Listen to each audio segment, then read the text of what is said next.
4월 마지막 주 일부 예배를 하나님 앞에 묵도 드림으로 올려드립니다. 다 같이 자리에서 일어서 주시기 바랍니다.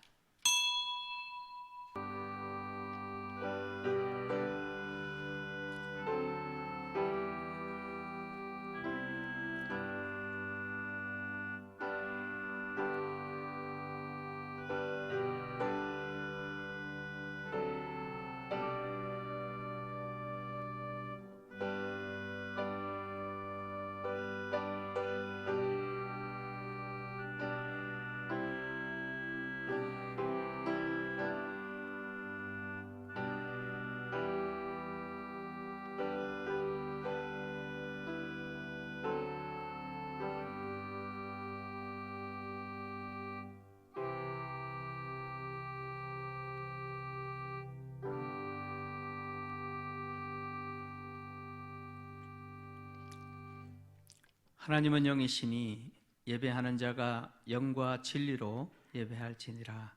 아멘. 살아계셔서 모든 인류의 역사를 주권적으로 통치하시는 하나님 아버지, 허물과 죄로 완전히 죽었던 우리를 살리시고 오늘 이 예배의 자리에 불러주시니 감사합니다. 현장에 와서 예배드리는 성도들뿐만 아니라 가정에서 예배드리는 성도들까지도 주님 찾아가 주시고 주님의 한없는 위로로 임하여 주옵소서. 예수님의 거룩하신 이름으로 기도하옵나이다. 아멘.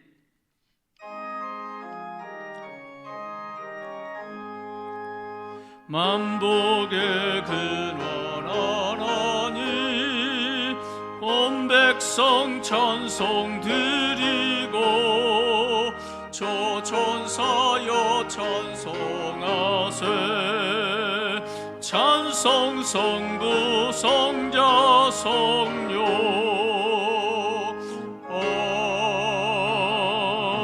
아멘.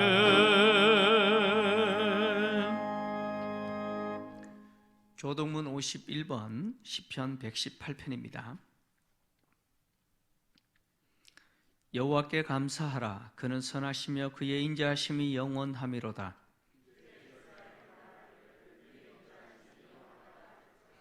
이제 아론의 집은 말하기를 그의 인자하심이 영원하다 할지로다.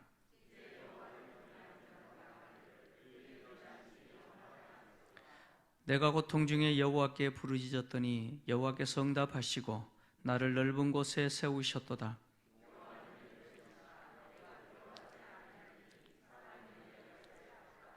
여호와께서 내 편이 되사 나를 돕는 자들 중에 계시니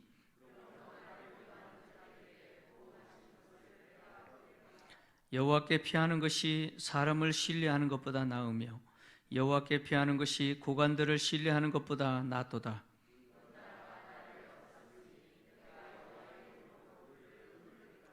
너는 나를 밀쳐 넘어뜨리려 하였으나 여호와께서는 나를 도우셨도다. 여호와는 나의 능력과 찬송이시요 또 나의 구원이 되셨도다. 아멘. 전능하사 천지를 만드신 하나님 아버지를 내가 믿사오며 그 외아들 우리 주 예수 그리스도를 믿사오니 이는 성령으로 잉태하사 동정녀 마리아에게 나시고 본디오 빌라도에게 고난을 받으사 십자가에 못 박혀 죽으시고 장사한 지 사흘 만에 죽은 자 가운데서 다시 살아나시며 하늘 오르사 전능하신 하나님 우편에 앉아 계시다가 저리로서 산자와 죽은 자를 심판하러 오시리라. 성령을 믿사오며 거룩한 공예와 성도가 서로 교통하는 것과 죄를 사하여 주시는 것과 몸이 다시 사는 것과 영원히 사는 것을 믿사옵나이다. 아멘. 아멘.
내 진정 사모하는 친구가 되시는 구주 예수님은 아름다워로 산 밑에 백합하여 빛나는 새벽별 주님 영원할 길 아주옵도다.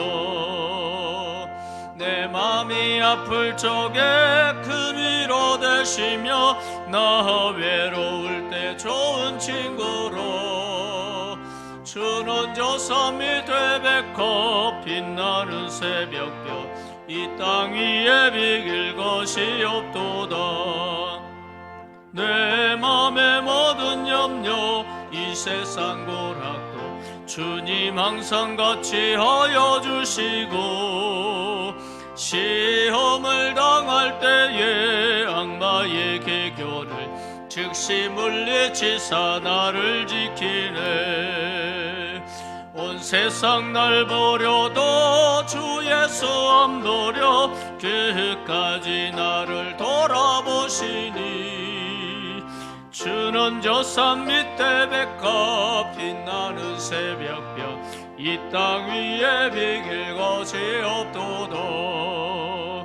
내 맘을 다하여서 주님을 따르며 길이 길이 나를 사랑하리니 물불이 두렵지 않고 장검도 겁없네. 주는 높은 산성 내 방패시로 내 영혼 먹이시는 그네 누리고 나 친히 주를 뵙기 원하네.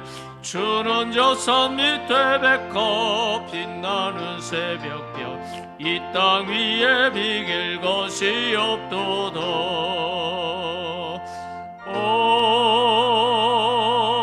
아멘.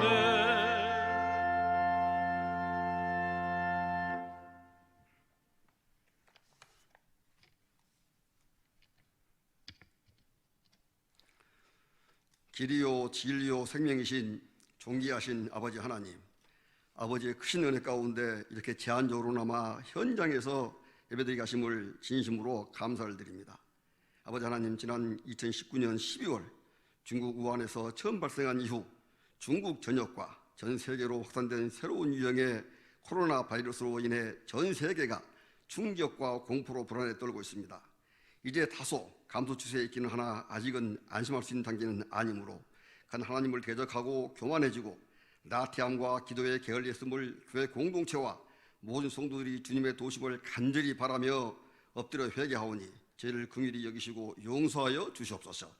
특별히 확진자들과 그 가족들에게 평강을 허락하여 주시고 속히 치료하여 주시오며, 또한 질병의 확산 방지와 치료를 위해 불철주야 있으는 의료진과 봉사자들을 기억하여 주시사 주께서 건강과 능력과 지혜를 더하여 주셔서 이 어려움이 조속히 마무리되게 하여 주시옵소서.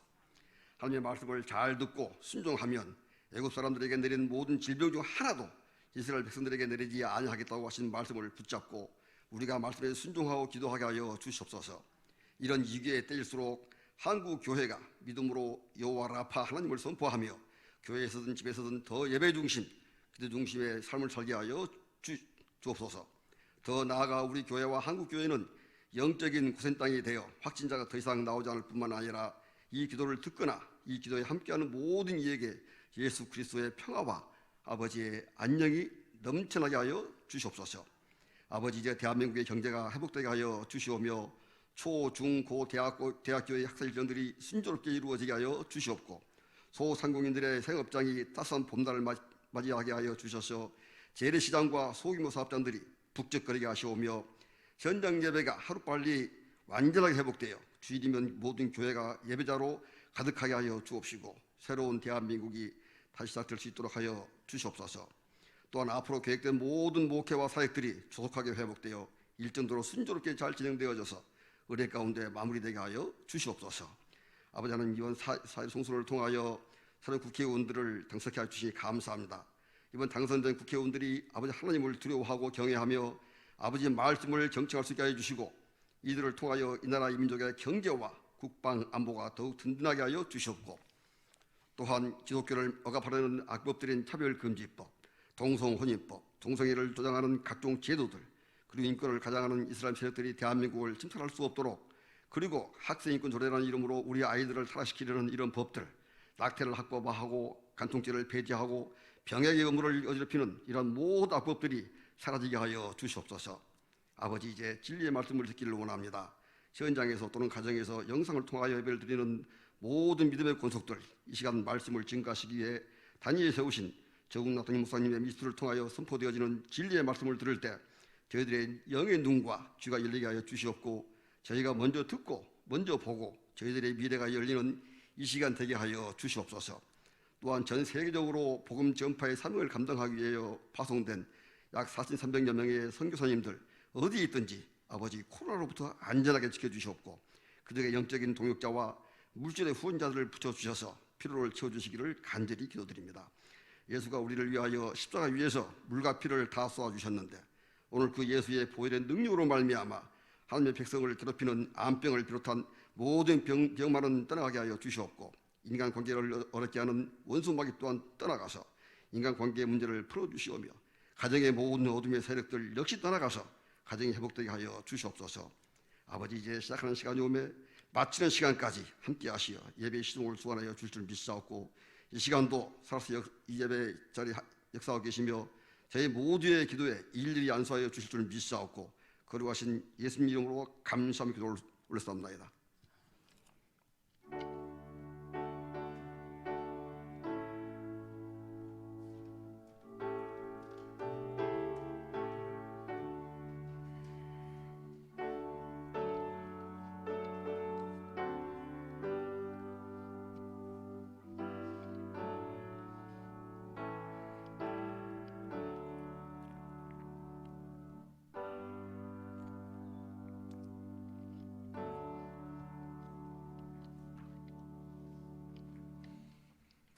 하나님의 말씀은 말라기서 1장 1절에서 5절까지 말씀입니다.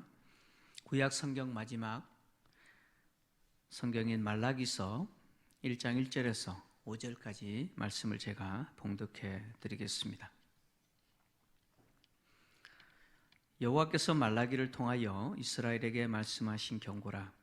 여호와께서 이르시되 내가 너희를 사랑하였노라 하나 너희는 이르기를 주께서 어떻게 우리를 사랑하셨나이까 하는도다. 나 여호와가 말하노라. 에서는 야곱의 형이 아니냐. 그러나 내가 야곱을 사랑하였고 에서는 미워하였으며 그의 산들을 황폐하게 하였고 그의 산업을 광야의 이리들에게 넘겼느니라. 에돔은 말하기를 우리가 무너뜨림을 당하였으나 황폐된 곳을 다시 쌓으리라 하거니와 나 만군의 여호와는 이르노라. 그들은 쌓을지라도 나는 헐리라. 사람들이 그들을 일컬어 악한 지역이라 할 것이요 여호와의 영원한 진노를 받은 백성이라 할 것이며 너희는 눈으로 보고 이르기를 여호와께서는 이스라엘 지역 밖에서도 크시다 하리라. 아멘.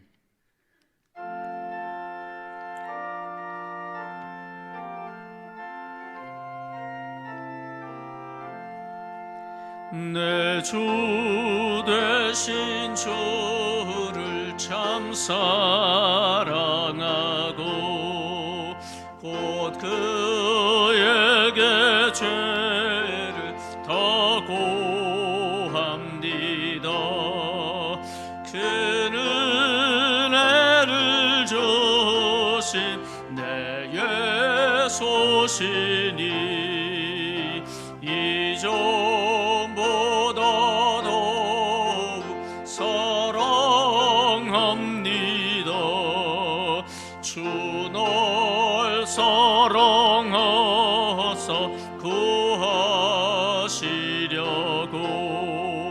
저 십자가 고난 당하셨도다. 그것이 관쓰신 내 조배오니 이전보다 더욱 사랑합니다. 내 평생에 힘쓸 그 큰 의무는 주 예수의 덕을 늘 기림이라. 숨질 때에까지 내 할 말씀을 이전보다 더욱 사랑합니다. 그 영광의 나라 나 들어가서 그 풍성한 은혜 늘 감사하리. 금멸류관 쓰고 나 찬송할 만 이전보다 더욱 사랑합니다.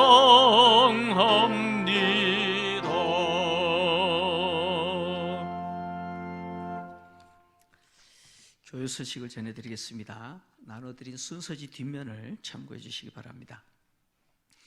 오늘 3부 예배 후에 연이어서 정기당회 모이겠습니다. 예배 중에라도 우리 코로나 바이러스 감염 위험성 때문에 성도님들은 마스크를 계속 착용해 주시기를 부탁드립니다. 그리고 예배 후에 본당에서 나가실 때도 거리 두기를 조금 실천해 주시면 감사하겠습니다. 오랜만에 만났으니 얼마나 반갑겠습니까? 그래도 거리 두기를 좀 지켜주시기를 바라고 예배가 끝나면 또 교회에 남아 계시지 마시고 또 댁으로 돌아가 주시기를 부탁드립니다. 이번 주간부터 새벽 기도회와 수요 예배, 금요 기도회가 현장에서 진행됩니다. 현장에서 진행되지만 여전히 방역 수칙을 준수합니다. 그래서 또 수요일과 금요일 같은 경우는 오늘 오셨을 때 절차를 그대로 진행합니다. 그러나 새벽 기도는 발열 체크는 하지 않도록 하겠습니다. 그리고 주일과 새벽, 수요, 금요 기도에 교회에서 진행하는 차량 운행은 코로나 감염 위험성 때문에 지금 중단 중입니다. 우리 초등학교 개학을 시점으로 다시 진행할 예정입니다. 그때까지 차량 운행이 없는 것 또 양해해 주시기를 부탁드리겠습니다. 제자훈련 지금 프로그램이 지금 중단 중에 있는데 이번 주부터 개학을 합니다. 그러나 학교에 등교해야 될 자녀들이 있는 분들은 지금 아이들이 등교를 하지 못해서 가정에 그대로 있습니다. 그래서 훈련 시간에 참여하기가 어렵습니다. 해서 각 반별 형편에 따라서 훈련 재개 시점을 정하셔서 시작해 주시기를 부탁드리겠습니다. 요람이 벌써 제작이 됐는데 현장 예배가 드려지지 못하는 것 때문에 나눠드리지 못했는데 이번 주부터 나눠드리려고 합니다. 구역장을 통해서 나눠드립니다. 그래서 각 가정당 한 부씩 구역장님을 통해서 받으시면 되겠고, 구역장님들은 사무실에 가셔서 구역 식구들의 가정 수대로 수령하셔서 나눠주시기를 부탁드리겠습니다. 기도하겠습니다. 하나님 아버지, 코로나가 창궐하는 가운데서도 우리 성도들 건강하게 지켜주시니 감사합니다. 특별히 이 나라를 사랑하셔서 방역 모범국가가 되게 하시고 코로나가 점점 쇠퇴케 하시니 감사합니다. 완전하게 사라질 수 있도록 하나님 도와 주옵소서. 그러나 세계 도처에는 계속해서 확산되는 것 때문에 많은 인명 피해가 있고 의료 시스템이 붕괴되고 있는 모습들을 봅니다. 하나님을 떠난 인간들이 하나님처럼 되고자 쌓았던 인간의 기술과 과학의 문명과 우상의 문명들이 얼마나 어리석은지 깨닫게 하신 하나님, 인간의 어리석음을 용서하시고 이 코로나 재앙을 거두어 주옵소서. 속히 치료하여 주시고 우리가 일상의 삶이 하나님이 주신 큰 은혜였음을 깨닫게 하신 하나님, 그 일상의 삶을 사모합니다. 속히 회복되게 하여 주시옵소서. 우리 어르신들이 이 현장 예배를 사모하지만 그러나 면역력이 약하시기 때문에 나오지 못하고 오늘도 가정에서 영상으로 예배를 드립니다. 주여, 형편 때문에 나오지 못하지만 가정에서 예배 드리는 성도들도 주님 찾아가 주시고 만나 주시옵소서. 코로나로 인해서 세계 경제가 지금 큰 위기를 맞고 있습니다. 이 땅도 1분기 성장이 마이너스로 돌아섰고 2분기로 더 심각하다고 합니다. 경제적인 엄청난 기근의 고통 가운데서도 이삭과 아브라함을 돌보시고 모든 필요를 공급해 주셨던 그 전능하신 하나님의 손이 우리 성도들과 함께하여 주시옵소서. 그래서 성도들의 가정과 가게와 공장과 그리고 다니는 직장 하나님이 채워주셔서 부족함이 없도록 은혜를 베풀어 주시옵소서. 내게 있는 모든 것 주님이 주셨습니다. 믿음으로 고백하며 작은 물질 주님 앞에 드립니다. 이것이 우리의 믿음의 고백이오니 주님이 기쁘게 받으시고 하나님의 나라와 영광을 위해서 사용하여 주시옵소서. 주여, 우리 주일학교 아이들이 현장에서 예배드릴 수 있는 은혜를 주시기를 원합니다. 이번 코로나로 인해서 한국교회가 다시 복음으로 돌아서게 하시고 하나님을 향한 예배자의 삶이 회복되기를 간절히 원합니다. 우리가 잃어버린 것보다 얻는 것이 더 많게 하여 주시옵소서. 하나님의 말씀을 들을 때에 그 말씀을 주님의 성령께서 깨닫게 하시고 그 말씀을 통해서 하나님이 얼마나 나에게 위대한 일을 행하셨는지 밝히 알게 하셔서 우리의 전 삶이 하나님 앞에 드려질 수 있도록 도와주옵소서. 부족한 입술을 통해서 하나님의 진리의 복음이 전해지기를 원합니다. 주의 성령께서 도구로만 사용하여 주시옵소서. 예수님의 거룩하신 이름으로 기도하옵나이다. 아멘. 할렐루야. 정말 반갑습니다. 이게 얼마 만입니까? 지난주에는 우리 중직들을 만났는데 우리 성도님들이 이렇게 만나 뵈서 너무 감사하고요. 또 우리 전후좌우로 이렇게 한번 보십시오. 누가 오셨는지 이렇게 반갑게 인사합시다. 반갑습니다. 잘 오셨습니다.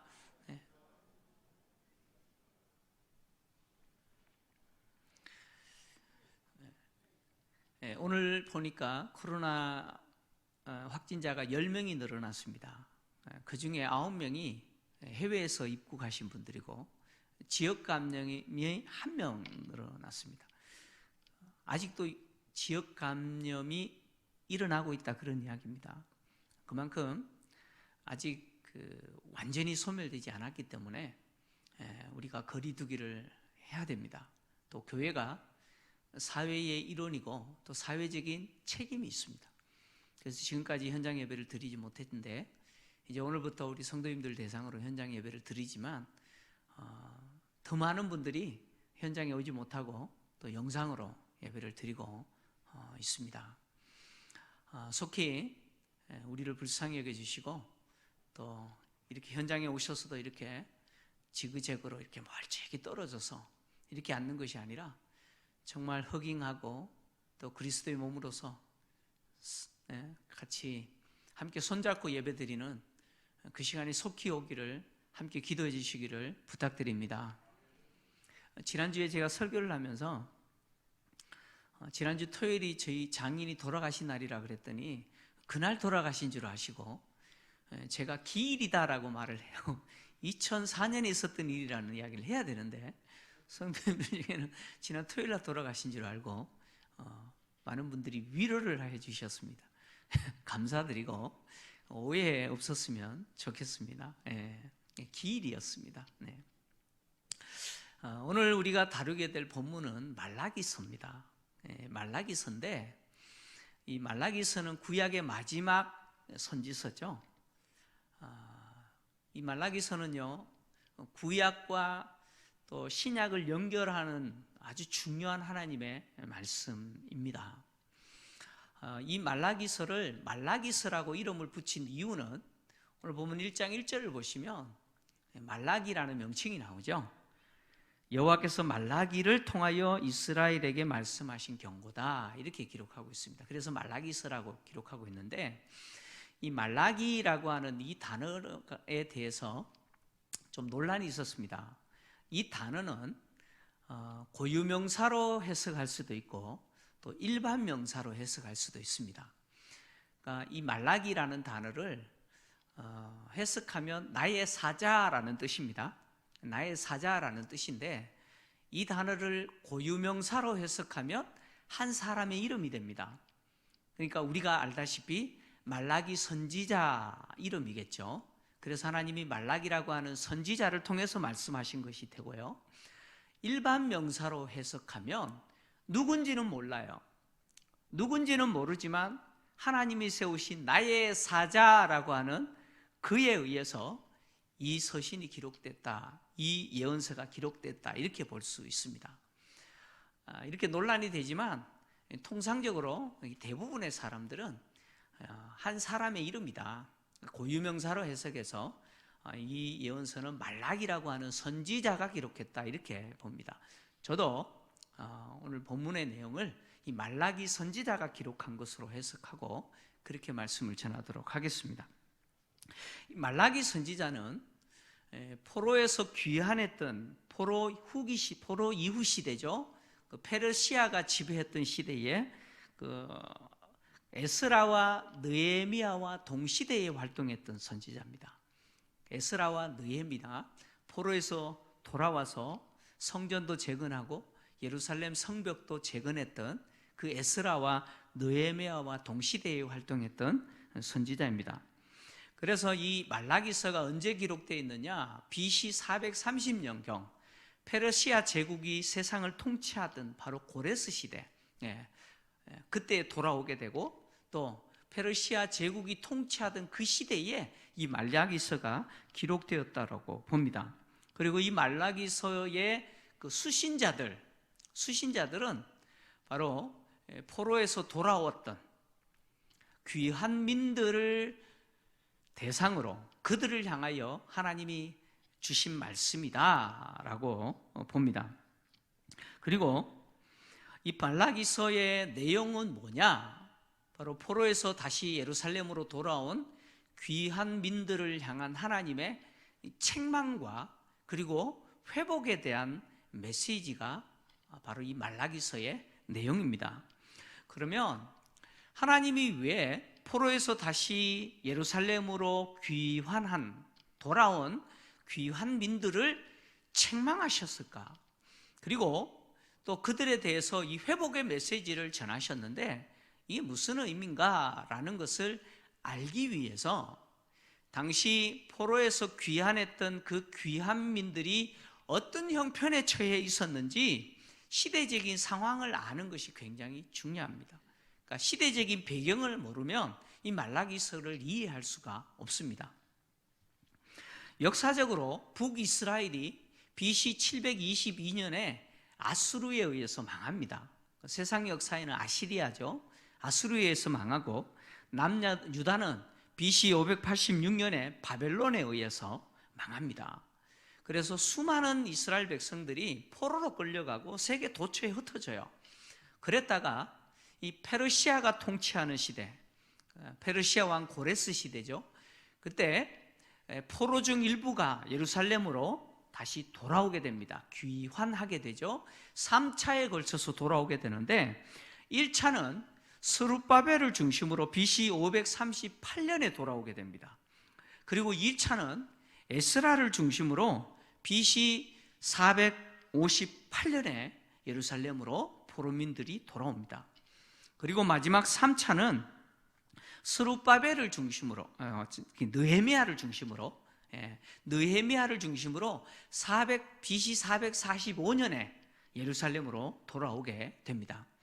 이렇게 돌아온 포로민들이 1차로 돌아왔던 포로민들은 스룹바벨을 중심으로 예루살렘 성전을 재건합니다.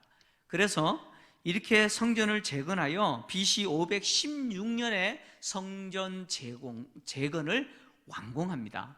그리고 3차 귀환했던 귀환민들은 느헤미야를 중심으로 예루살렘 성벽을 재건합니다. 이런 과정에서 이 귀환민들이 학개 선지자와 스가랴 선지자를 통해서 어떤 하나님의 말씀을 듣냐면, 하나님은 이스라엘을 버리지 아니하고 이스라엘 백성들과 함께 하시며, 그리고 성전을 재건한 후에는 바로 다윗의 왕조의 통치를 통한 메시아 시대가 도래하게 될 거다.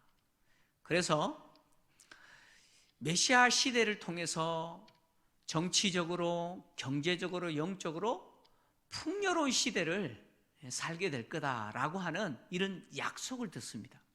약속을 들어요.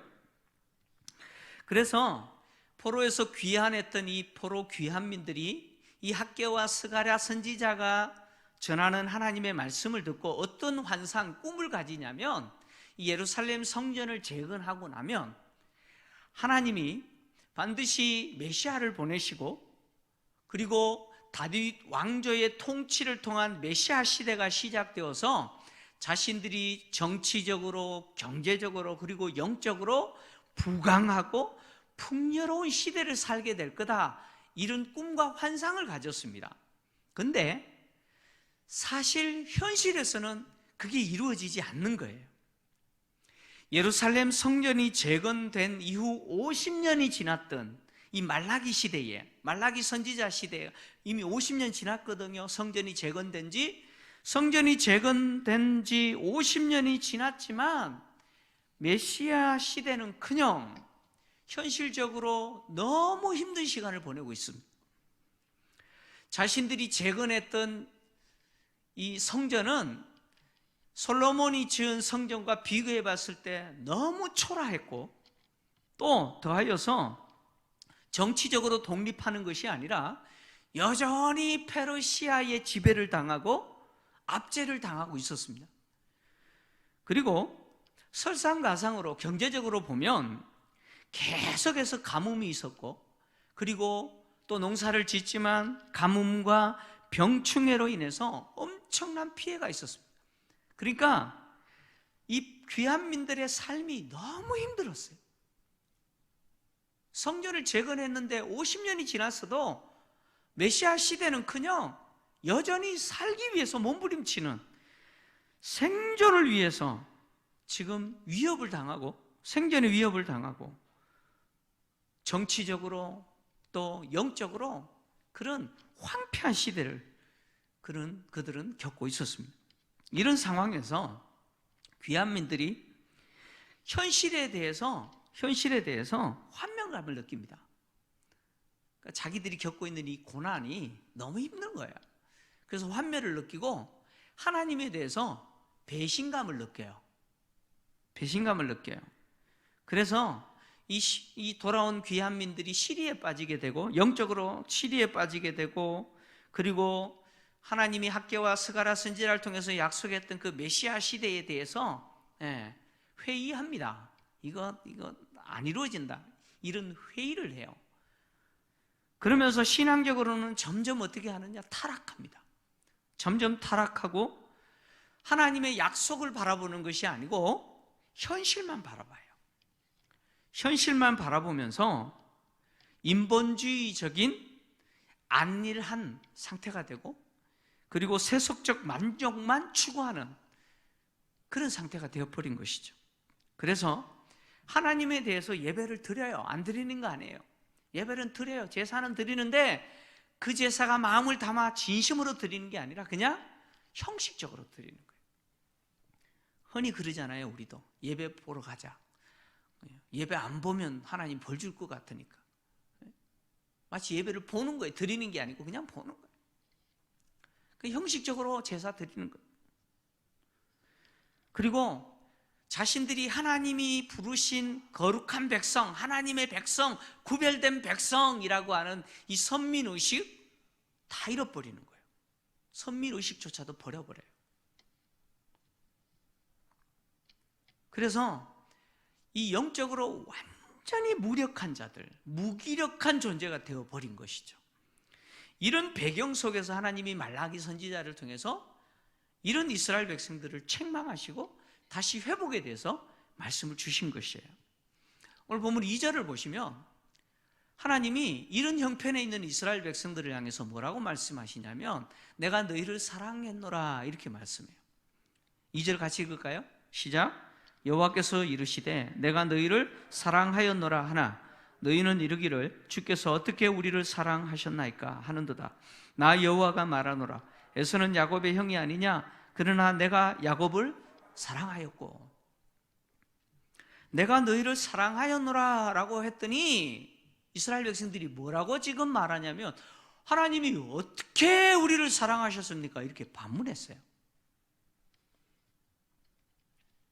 그러니까 하나님은 이스라엘 백성들을 사랑하였노라 라고 말하지만, 이스라엘 백성들의 입장에서 포로에서 비록 귀환하여 예루살렘으로 돌아왔지만, 그리고 하나님의 약속의 말씀을 들었지만 현실은 그렇지 않더라는 거예요. 현실은 여전히 페르시아의 압제를 당하여 부과되는 무서운 세금, 그 무거운 세금을 납부해야 되고, 그리고 경제적으로 보면 오랜 가뭄과 병충해로 인해서 얻는 소득은 없는, 그래서 삶이 핍절한 그런 상태에서 살기 위해서 몸부림치는 자신들의 형편을 보니, 하나님 어떻게 우리를 사랑하셨습니까? 도대체 하나님이 우리를 사랑하신 증거가 보여요, 안 보여요? 보여요? 안 보여요, 안 보여요.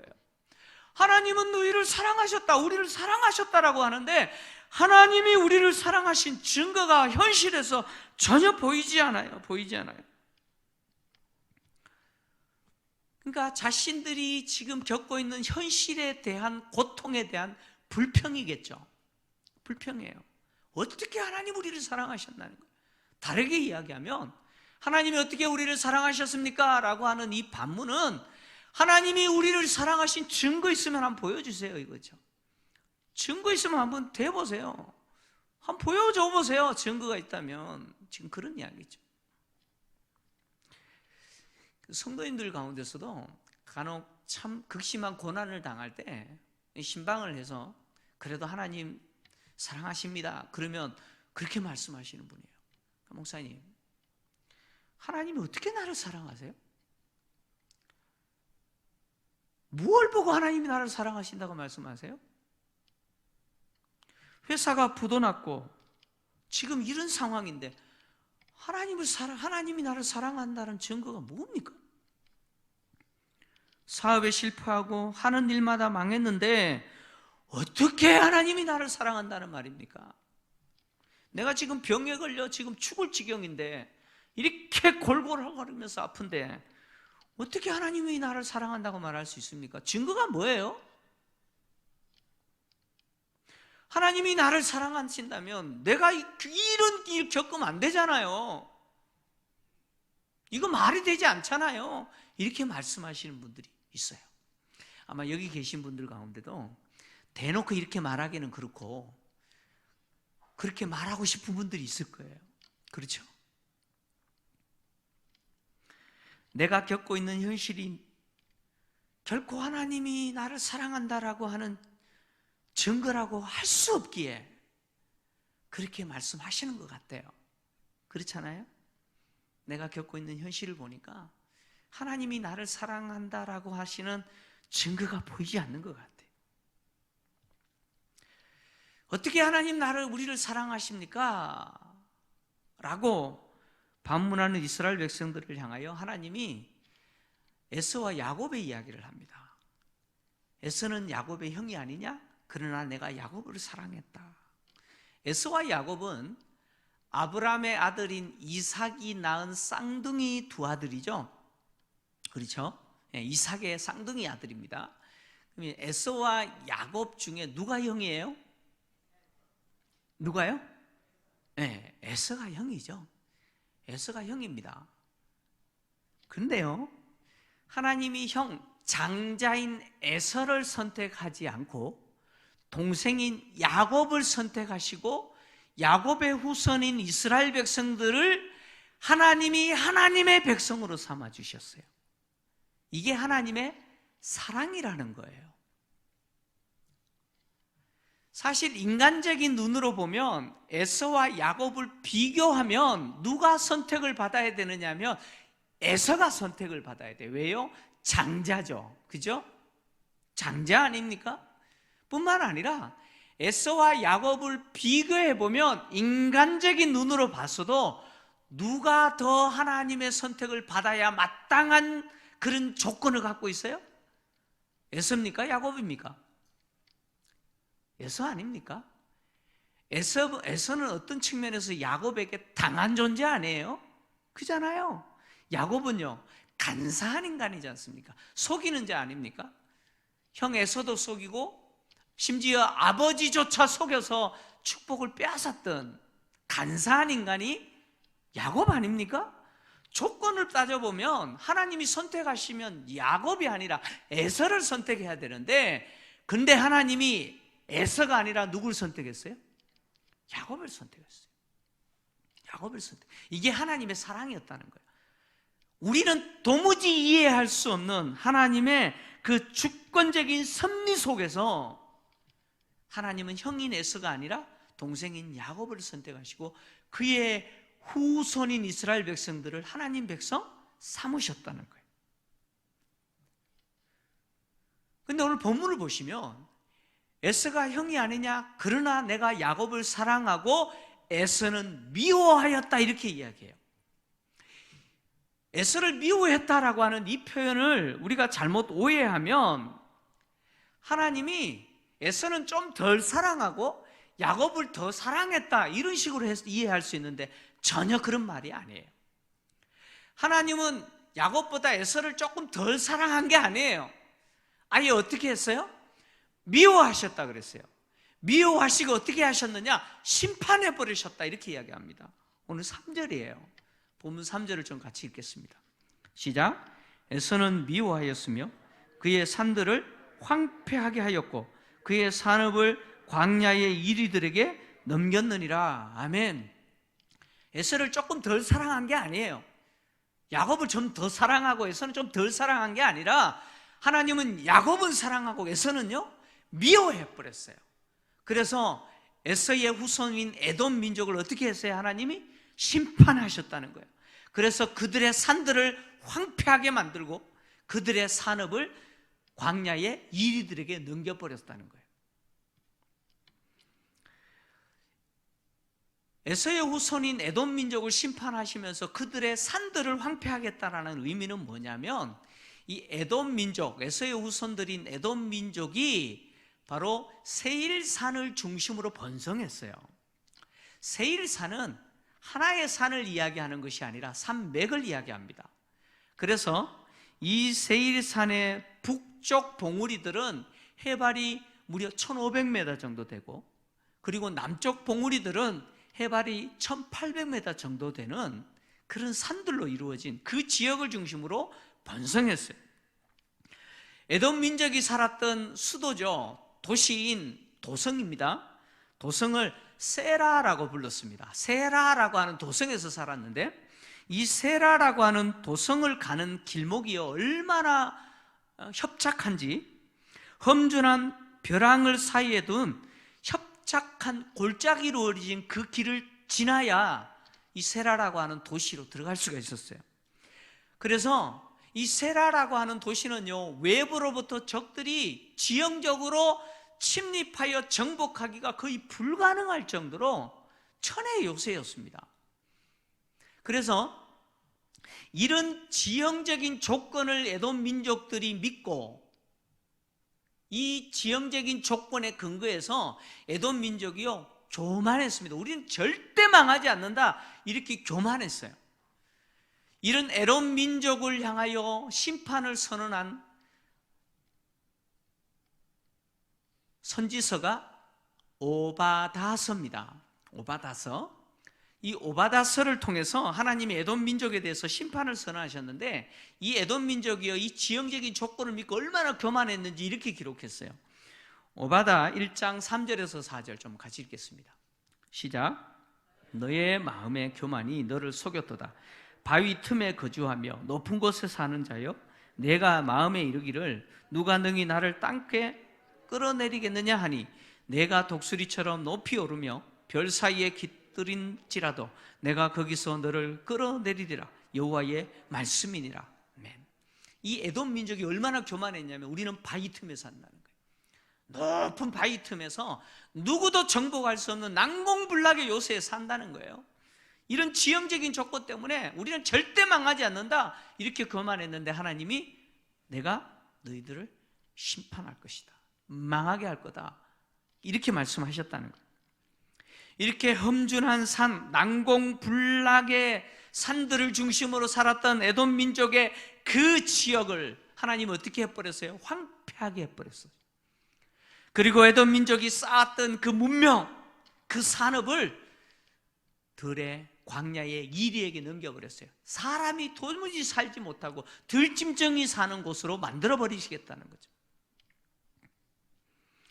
하나님의 이 선언은 역사적인 배경을 갖습니다.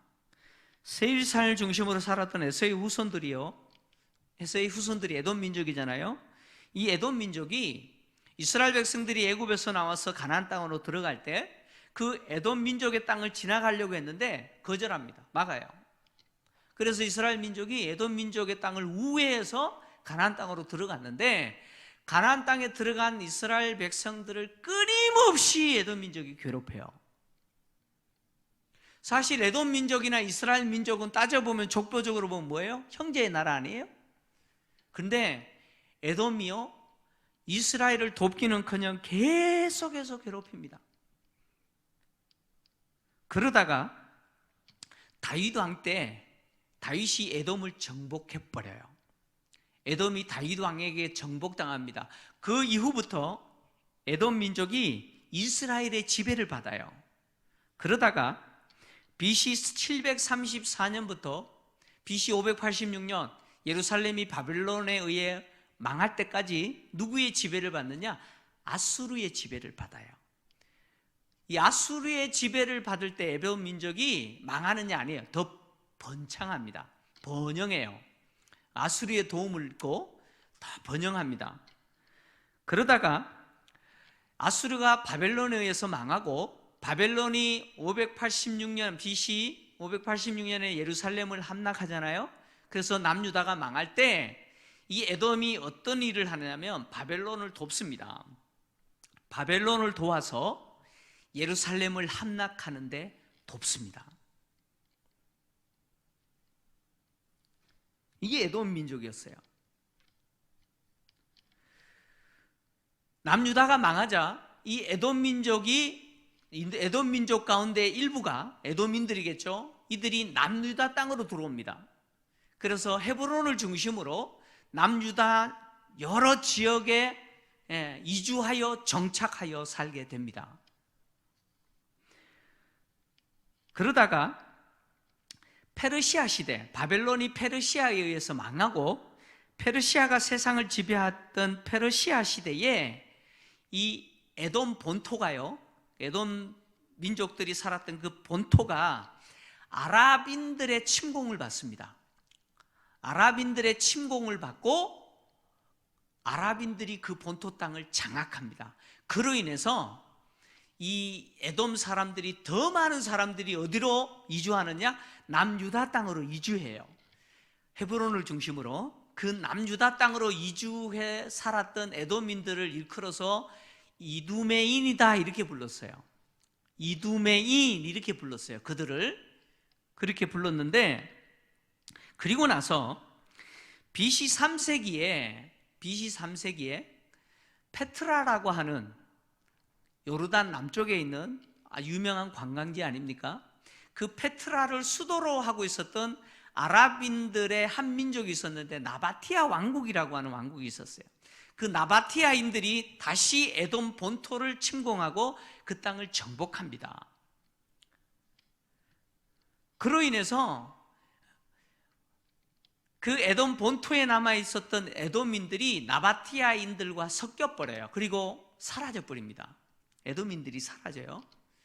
그래서 에돔인들이 간신히 명맥을 유지하는 것은 남유다로 이주했던 사람들을 중심으로 명맥을 유지하고 있었는데, BC 120년경에 로마가 통치하던 시대입니다. 그 시대에 요한 하르카누스라고 하는 사람에 의해서 이두메인들, 남유다 지경으로 이주했던 이 에돔 사람들에게 강제로 할례를 행하게 합니다. 강제로 할례를 행하게 하여 강제로 유대교로 개종시켜버려요. 예수님 당시에도 이 이두메인들이 있었잖아요. 특히 예수님 당시 이 로마 시대의 이두메인 가운데 안티파트라고 하는 사람이 이 팔레스타인의 총독으로 통치를 했는데, 이 안티파트라고 하는 사람이 누구냐? 이두메인입니다. 그리고 이 사람은 바로 유명한 헤롯 대왕의 아버지예요. 예수님이 출생하셨을 때 헤롯 대왕 아시죠? 그 헤롯 대왕의 아버지가 이 안티파트, 이두메인입니다. 그래서 예수님 당시 헤롯 대왕도 바로 에돔 사람 이두메인이었습니다. 지금 하나님이 이 에돔 사람들의 그 땅을 황폐하게 하고 그들의 사람을 광야의 이리들에게 넘겼다라고 하는 이 말씀은 역사적으로 어떤 사건을 배경으로 하고 있냐면, BC 6세기에, 그러니까 페르시아 시대에 아랍인들이 에돔의 본토 땅을 침공하고 그 땅을 정복했던 사건을 이야기합니다. 하나님이 아랍인들을 통해서 이 에돔 본토 땅을 황폐하게 만들어버려요. 사람이 살 수 없는 들짐승들이 사는 지역으로 만들어버려요.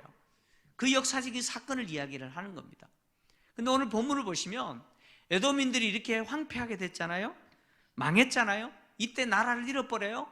이렇게 망했는데 이들은 뭐라고 이야기하느냐? 무너뜨림을 당하였으나 황폐된 곳을 다시 쌓으리라 이렇게 이야기합니다. 다시 말하면 아랍인들로 의해서 나라가 망했지만 그들은 계속해서 나라를 어떻게 해요? 재건하려고 합니다. 에돔이라고 하는 나라를 재건하려고 해요. 그 본토 땅에 재건하려고 합니다. 그런데 하나님은 허락해요, 안 해요? 오늘 본문을 보니까 하나님 뭐라고 이야기하시느냐? 나 만군의 여호와는 이르노라. 그들은 싸울지라도 나는 헐리라. 이렇게 이야기해요. 아랍인들에 의해서 나라가 망한 이두메인들, 이 에돔인들이 계속해서 나라를 재건하려고 애를 쓰지만 누가 막아요? 역사적으로 하나님이 나라가 세워지지 않도록 막아버리시는 거예요. 막았어요. 그래서 에돔민들이 사는 그 지역을 오늘 성경을 보니까 뭐라고 일컫게 되느냐? 악한 지역이다. 또 심지어 에돔 사람들을 일컬어서 영원히 여호와의 진노를 받은 백성이다, 이렇게 불려지게 될 거다, 이렇게 말씀하셨어요. 이 말은 에돔민들이 끊임없이 에돔 땅에 그들의 나라를 세우려고 부단히 노력하지만 하나님이 그것을 되지 않도록 막으실 뿐만 아니라 아예 에돔이라고 하는 민족 자체를 역사에서 사라져버리게 만들 거라는 거죠. 영원히 하나님의 심판을 받은 민족이 되게 하겠다. 다시 말하면 역사에서 아예 에돔이라는 민족을 없애버리시겠다, 이렇게 말씀하시는 거예요. 이 역시 지금 말라기 선지자가 지금 예언할 때는 앞으로 미래에 있을 이야기예요. 이때도 에돔인들이 계속 나라를 세우려고 합니다.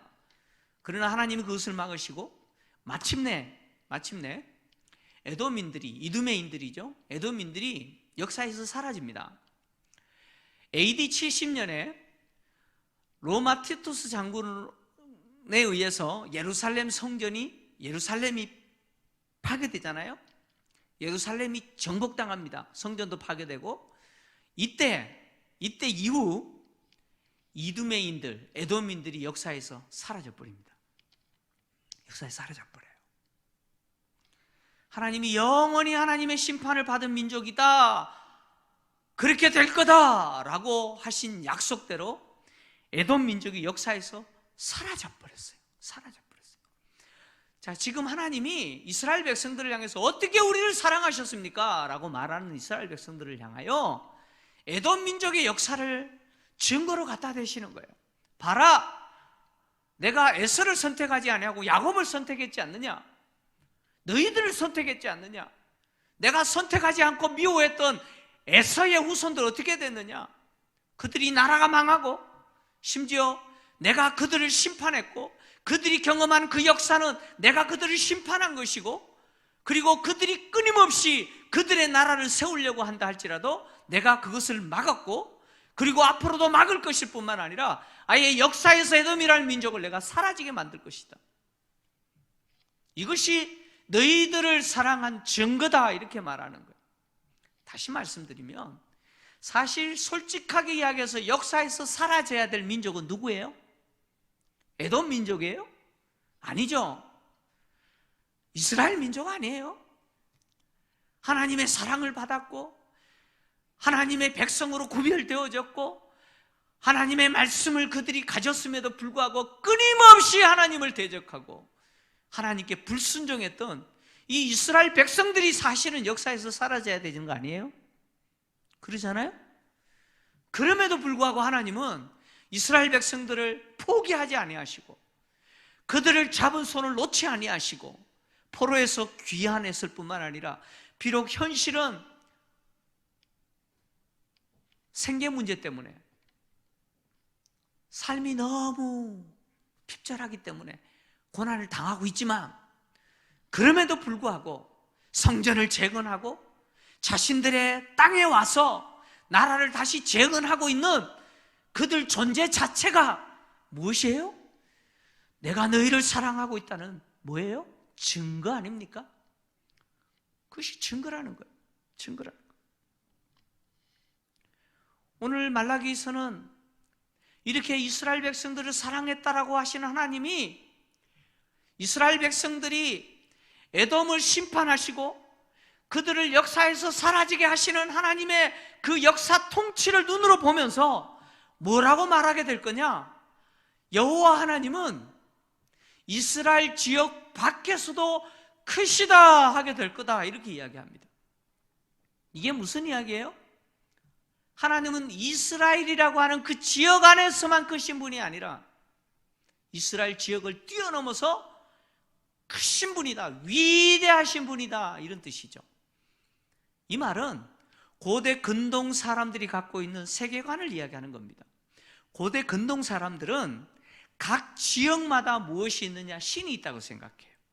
근데 그 지역에 있는 지역 신의 능력은 그 지역을 벗어나면 능력이 없어져 버린다, 이렇게 생각해요.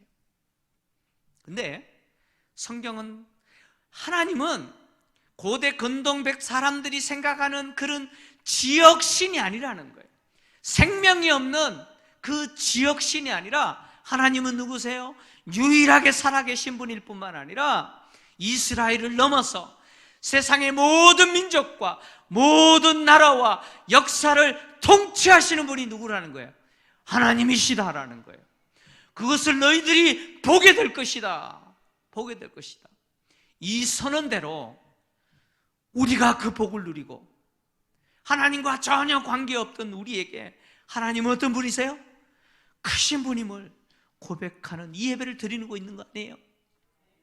오늘 이 시대에 우리가 나의 삶의 현장에서 내가 겪고 있는 일들 때문에 하나님이 나를 사랑하시는 증거가 눈에 보이지 않는 것 때문에 하나님이 어떻게 나를 사랑하셨습니까? 라고 질문한다면 하나님은 우리에게 이렇게 말씀하세요.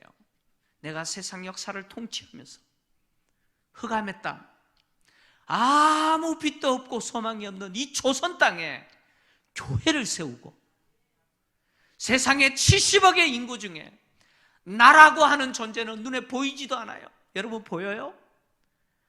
여러분 자녀들이 수학여행 가가지고 한 50명 단체 사진 찍고 나면 내 새끼 어디 있나 보면 보여요? 얼마나 찾는데 여먹어요, 그죠? 70억 인구 중에 나라고 하는 존재는 보이지도 않아요. 그런데 하나님은 그런 나를 찾았어요. 나를 찾으시고 나에게 복음을 듣게 하시고 나를 구원하셨다는 거예요. 그게 뭐예요? 내가 이 자리에 있는 이 자체가 하나님이 나를 사랑하신 증거다, 그런 이야기예요. 내가 현실에서 겪는 그것이 때로는 도저히 내가 견딜 수 없는 그 무엇이라고 할지라도 그것이 나를 향한 하나님의 이 사랑을 지울 수가 없다는 거예요. 하나님은 역사를 통제하시고 그 역사의 현장 속에서 하나님의 그 섭리와 목적대로 이루어지는 그 역사의 현장 속에 우리를 두시고 우리를 찾으시고 우리에게 복음을 듣게 하시고 하나님의 그 구속의 은혜를 받은 자가 되게 하셨어요. 믿습니까? 여러분, 역사는요, 하나님이 얼마나 나를 사랑하셨는지 보여줘요. 보여줘요. 솔직하게 조건을 따져서 하나님을 잘 섬길 가능성이 있는 사람 순서대로 뽑았다면 우리는 여기 없어요. 있어요? 지금 예수 믿지 않는 저 사람들 하나님이 불쌍히 여기셔서 구원하셨다면 우리보다 훨씬 예수 잘 믿었을 거예요. 그렇지 않습니까? 그런데 그런 사람 하나님 내버려 두시고 다른 사람 구원하셨잖아요. 이게 하나님의 은혜 아닙니까? 이게 하나님이 나를 사랑하신다는 증거 아닙니까? 코로나가 아무리 나를 힘들게 해도 하나님은 하나님이 나를 잡으신 손 놓지 않으세요. 나를 향하여 바라보고 계신 하나님의 시선 돌리지 않으신다, 그런 이야기예요. 이 하나님의 사랑에 눈 뜨시기를 주의 이름으로 축원합니다. 하나님이 나를 붙들고 계시기에 아무리 힘든 현실이라고 할지라도 하나님 의지하십시오. 하나님께 도움을 구하십시오. 하나님 바라보십시오. 하나님이 반드시 그 사랑을 더 풍성하게 하시고 반드시 우리의 형편과 우리의 처지를 살피시고 도와주실 줄 믿습니다. 이 시간에 우리 기도하고 마무리하겠습니다. 기도할 때 이렇게 기도하기를 원합니다. 하나님 아버지, 세상 역사를 통해서 하나님이 어떻게 나를 사랑하셨는지 증명하신 하나님, 그 하나님의 사랑 내가 눈 떠서 보게 하시고, 그 사랑이 얼마나 대단한지 알게 하시고, 그 사랑의 감격으로 살아가게 하시되, 더욱더 하나님을 신뢰하고 의지할 뿐만 아니라 나 자신과 나의 삶을 주님 앞에 기꺼이 드리는 참 예배자로 하나님을 섬기는 자가 되게 하옵소서. 합심해서 기도하고 마무리합니다. 하나님 아버지, 감사합니다. 세상의 역사는 하나님이 얼마나 나를 사랑하셨는지 증명하는 역사입니다. 코로나가 우리를 힘들게 하고 앞으로 더 힘든 일이 우리를 기다린다 할지라도 우리를 향하신 하나님의 사랑, 우리를 붙들고 계시는 하나님의 그 사랑의 손 절대 놓지 않으심을 믿습니다. 변함없는 그 하나님의 사랑 계속해서 받고 있는 존재로서 하나님을 더욱더 신뢰하게 도와주시고 더욱더 하나님을 의지하게 하여 주시옵소서. 아무리 어려운 일을 당한다 할지라도 하나님 시리와 좌절에 빠지지 않게 도와주시고 하나님 앞에 도움을 구하고 하나님이 주시는 은혜로 견딜 수 있도록 우리를 붙들어 주시옵소서. 우리 자신의 삶과 존재와 우리의 모든 것을 기꺼이 하나님 앞에 드려 하나님이 원하시고 받으시는 참 예배자로 기꺼이 하나님 앞에 나아갈 수 있는 우리 성도들 되게 하여 주옵소서. 하나님 아버지, 어떻게 하나님이 나를 사랑하셨습니까? 질문하는 자들에게 세상의 역사를 통해서 얼마나 하나님이 우리를 사랑하셨는지 증명하여 보여주시는 하나님 감사합니다. 이 조선 땅에 교회를 세우시고 70여 인구 중에 나를 찾으시고 복음을 듣고 예수 믿게 하시고 오늘 이 자리에서 예배 드릴 수 있도록 은혜 베푸신 그것이 하나님이 나를 사랑하신 증거임을 믿습니다. 하나님의 사랑에 눈뜨는 자가 되게 도와주시고 이제는 그 하나님을 더욱더 신뢰할 뿐만 아니라 코로나로 인해서 어떤 어려움이 우리를 기다린다 할지라도 견디게 하시고 하나님을 더욱더 신뢰하며 시리나 좌절에 빠지지 않게 하옵소서. 나의 모든 것을 들여 하나님을 예배하는 참 예배자로 하나님 앞에 나아가는 우리 성도들 다 되게 하여 주시옵소서. 예수님의 이름으로 기도하옵나이다. 아멘. 다 같이 자리에서 일어나셔서 찬양합니다. 내 구주 예수를 더욱 사랑 엎드려 비는 말 들으소서. 내 진정 소원이 내 구주 예수를 더욱 사랑 더욱 사랑. 이전엔 세상 나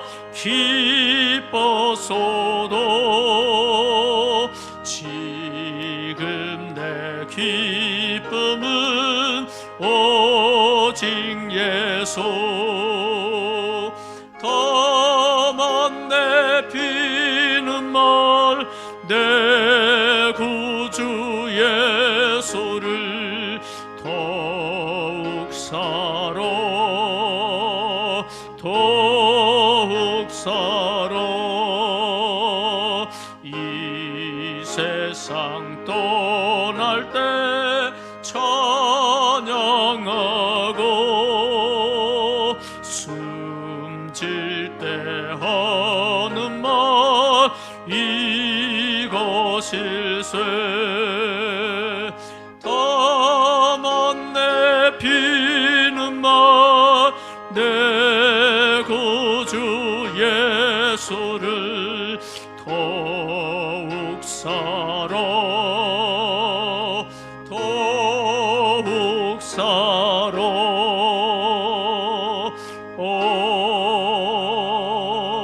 아멘.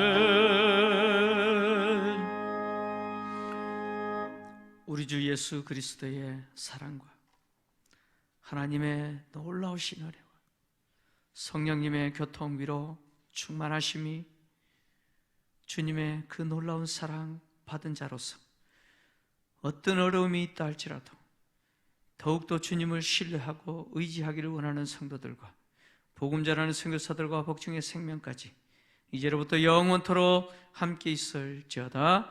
아멘.